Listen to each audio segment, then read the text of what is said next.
The Suicide Prevention Bill 2022 will be presented in the National Assembly on Thursday and is intended to boost current suicide prevention efforts. The bill is one of several legislative amendments in the health sector that will improve service delivery locally. This is a bill that we have been working on for some time, and it encompasses things that we can do to prevent suicide from happening.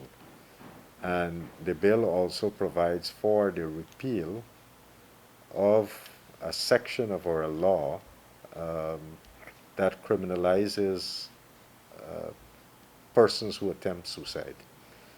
So this has been something that people have been advocating for a long time, to remove that section of our law. So this bill, once we pass it, would help to repeal that section.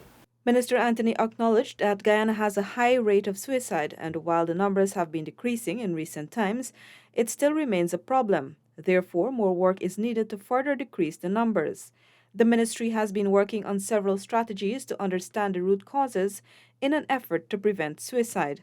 Once the legislation is passed, the ministry will roll out a strategic plan that will address suicide and how it can be prevented. Currently, the ministry is working with international partners and NGOs such as Columbia University to determine the causes and effects of suicide on the family of victims. The ministry has also been training local primary healthcare workers to detect depression in persons who access services so there can be early intervention. We need to put an effective program in place so that we can detect depression, treat depression, and prevent suicide from happening.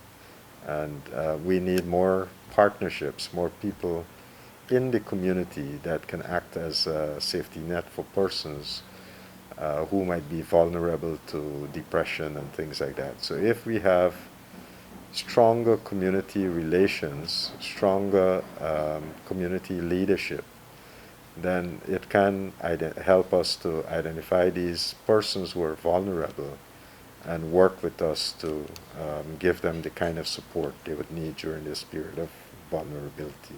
While suicide affects persons in all parts of Guyana, regions 2, 4, and 6 were highlighted as the most affected areas.